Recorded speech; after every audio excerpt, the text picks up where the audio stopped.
Damn. You Who fans are in for a treat today, huh? Double helping. Lucky bastards. Hi guys. Welcome to Leave Reacts. I hope everyone's having a good day. I know I am, and we are back with The Who for Who Wednesday. And it is a Patreon pick from our patron, Lynn. Thank you for your support, Lynn. I appreciate you so much. I really do. You're going to be listening to a song off of Who Are You? It is called A Music Must Change. She said that this is a good song to feature Pete, I believe that's what she said in her message, even though I think he writes most of the music anyway, but I think there's something special about this song. I don't remember what she said, but I'm looking forward to it. And then, of course, we're going to be listening to My Generation live at Leeds. There you go, right after this as well. So, let's strap in. If y'all are not subscribed, please help a brother out. Click the icon right below my face. I'd really appreciate it. Takes like 2 seconds. It's absolutely free, and it really helps channel out. It really, really does. Alright. Music Must Change off of Who Are You by The Who. 3, 2, 1, go.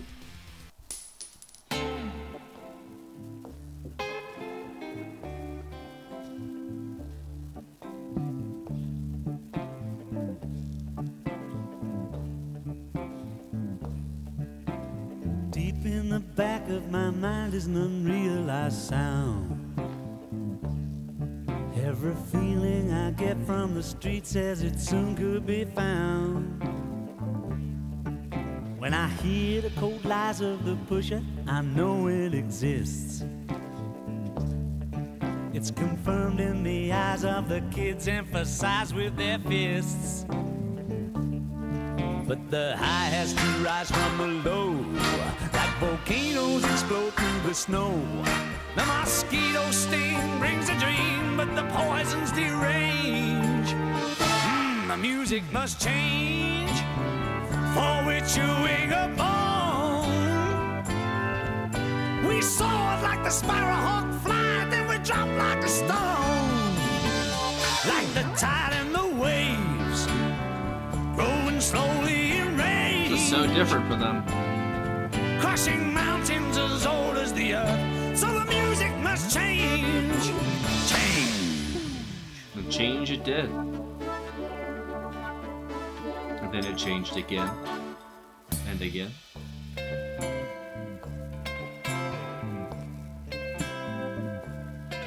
Sometimes at night I wake up and my body's like ice. Not mine. The sound of the running wild stallion, the noise of the mice. And I wondered if then I could hear into all of your dreams. I realize now it was really the sound of your screams. But death always leads on to life, but the street fighter swallows the knife. Am I so crazy to feel that it's here prearranged? The music must change. It gets higher and higher, smoldering like leaves in the sun, then it bursts into fire. Wow. Its rhythm grows strong. His vocals are crazy in this. It's so new and so strange. Like bells in the clouds, then again the music must change. Damn, Roger. Change.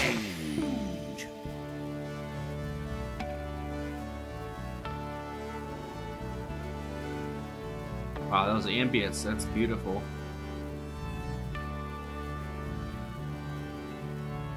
But is this song so different? Am I doing it all again? It may have been done before, but the music's an open door.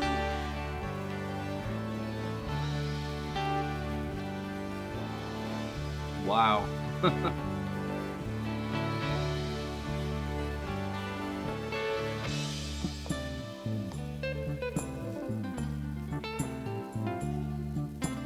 Deep in the back of my Okay, Pete. mind is an unrealized sound.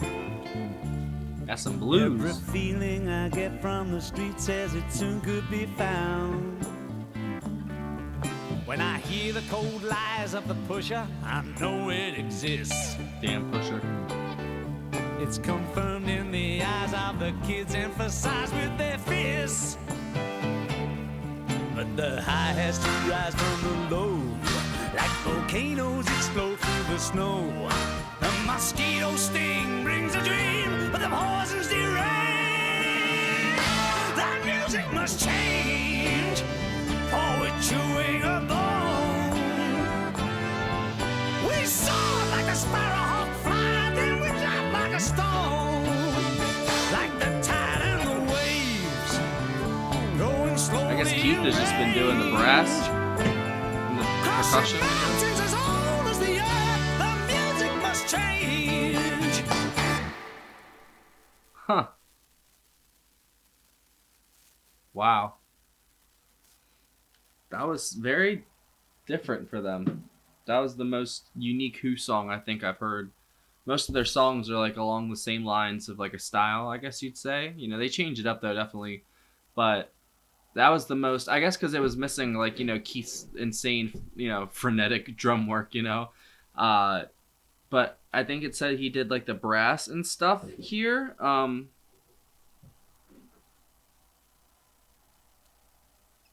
Or who did the brass? Oh no, John did the brass on this, and then yeah, Keith just did the percussion. Let's see. Where's Music Must Change? So this is the last track on side one. Roger, of course, did lead vocals and percussion. Pete did guitar, backing vocals, piano, synthesizer. Then that's two different ones. Yeah, so there's nothing special for anything else on this one. Yeah, I guess like that the synthesizer would be the thing that stuck out to me the most, and then like the cymbals basically, like they're crashing, and I don't know, man, Roger's vocals were out of this world in this. They really were, man. Like it almost, maybe I'm just not used to hearing his voice without, you know, the crazy drums, but it sounded different here. Like there was almost more power to it.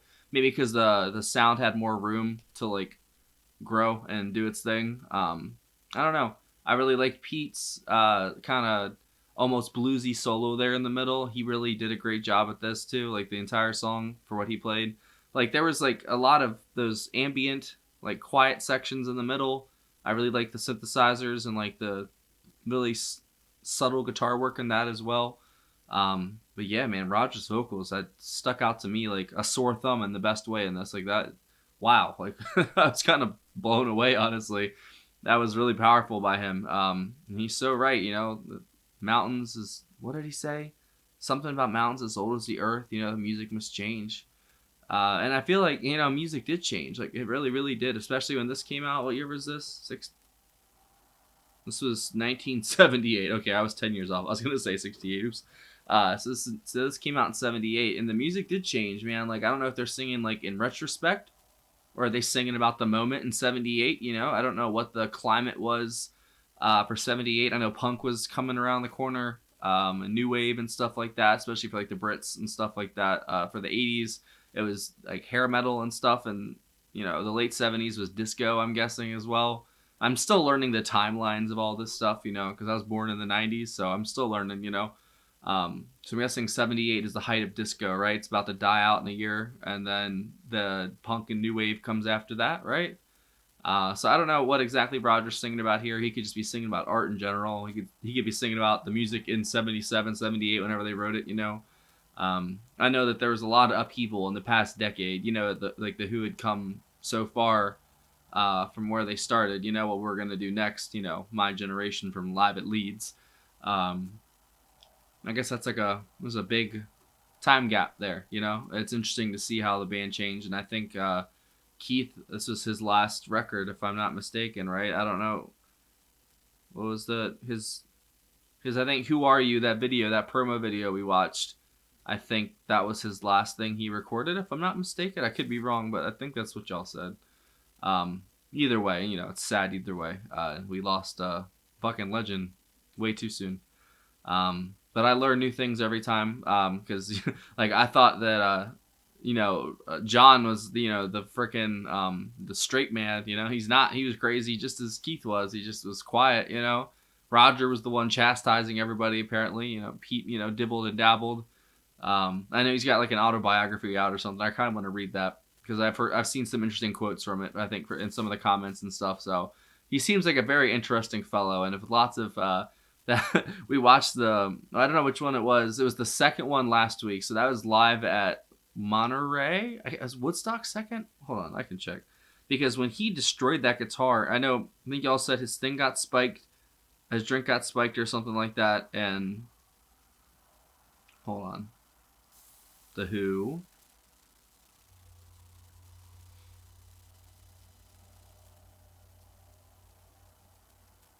Okay, so it was live at Woodstock. That was one. It felt so disrespectful how he destroyed that fucking guitar. Like, it wasn't even worth his time, and he just threw it in the audience. And I know that I thought it was their gear, but it wasn't. No, and like I think someone said he did that because he knew Jimi Hendrix was coming on next or something like that. I can't remember, but that's hilarious, man. I bet there's so many stories from back then. Just from the Who alone. I bet they have so many crazy stories. I know Pink Floyd has crazy stories. Led Zeppelin's got crazy stories. They all do. I bet you guys have crazy stories from just being back then and going to the shows and stuff. Like, I definitely have my fair share of crazy stories from my generation. But I feel like even looking back now as a parent, as a very young parent, man, I wish I had had some better guidance in my teenage years when I was really hurting the most. Because like my dad died when I was 9, so it didn't really hit me till I was 11. I found my coping, mechanisms in oxys and weed when I was 13, 14, heroin at 15, and I really wish I had some guidance back then, I wish I had some guidance now, to be honest, in ways, because I feel like I'm still a child in some respects. I'm trying my best, but it's just hard right now, man, and I'm trying to, I'm teaching myself how to be a better person as I parent, because as you parent, you're teaching yourself all over again, too, and I've had so many memories come up, like, in my head recently of being a kid, and especially, like, those really formative years that I was so impressionable, and I just wanted to be liked and wanted to fit in and be cool and all that, just every, guy's dream, and I don't know. I just took some wrong turns, but they led me here, and that's fine. But yeah, music must change, and change it did, and it will continue to change, hopefully for the better here soon. Hopefully we have a new musical revolution here soon, because as Mr. Wonders likes to say, one of our fellow patrons and chatters, he said every 40 years there's a music, 20 years you said there's a revolution. 30? Is it every 30 years? I hope it's soon, man. Yeah, 94 you said. 2024. We need it, man, because it's stale right now. I know there's good stuff coming out, outliers definitely, but for the most part, music is dead. They've just digitized it and just paraded its corpse around for monetization at this point. And I'm no better. I try to add as much as I can to it. Give you guys like my slice of life vlog / music, reaction. So it's not just me going like, okay, that's good, because that's how a lot of reaction channels are, and they're just the worst, man. And I'm not saying I'm any better. A little bit. I try my best to really, make this as personal as possible, so it feels like a conversation between us and we're just hanging out, but it is what it is. That was great. Thank you for saying that in, Lynn. I really love The Who. Like I said, of the bands we listen to nowadays, because we, the bands, the channel, it's shifted, its sales, the wind shifts every month or so, it feels like, it went from prog to 70s, 60s, now we're just in the middle of all kinds of stuff, so I appreciate everybody that's sticking around, even though we've been, going all over the place. Like I said, this channel is just in search of good music, and we find it almost every day. I feel like at least a couple times a day. Like, there's stuff I'm listening to, obviously, that's all new. Then there's people like on the channel that find stuff that were even alive back then. They didn't even know it existed, and they find stuff and they love it. I think that's amazing. And I'm still a little sour about that damn band-made video and people mad of, reactors sharing stuff. I mean, especially in that case, like for that band, they would not be as big in the States as they are if it wasn't for, I'm not going to say people like me, but just reaction channels in general. I'm not going to equate their success to anything I've done, but just in general, the volume and this, it's exposed them to so many new people, that they wouldn't have if it wasn't for people like me and other reactors that, spread their music around. And I don't make any money from the bandmade videos. Sometimes I get the sharing option and I get like a percentage of it. But I don't make any money off of it. You know, mostly the big videos, I don't make money for them. Sometimes if I'm lucky, I will. Half of them I don't though. That's just how this works. The copyright, it's stupid, and I can't risk my channel because I do so many videos that it's complicated. But I love this channel and I love you guys, and I'm very grateful for all of you. And thank you for watching. If y'all didn't know, we have Patreon right here. That is the picture. There's a link in the description if you want to get a request just like this, like Miss Lynn did. Join the $15 tier or up. You get 1 free request a month. There's other tiers for other requests.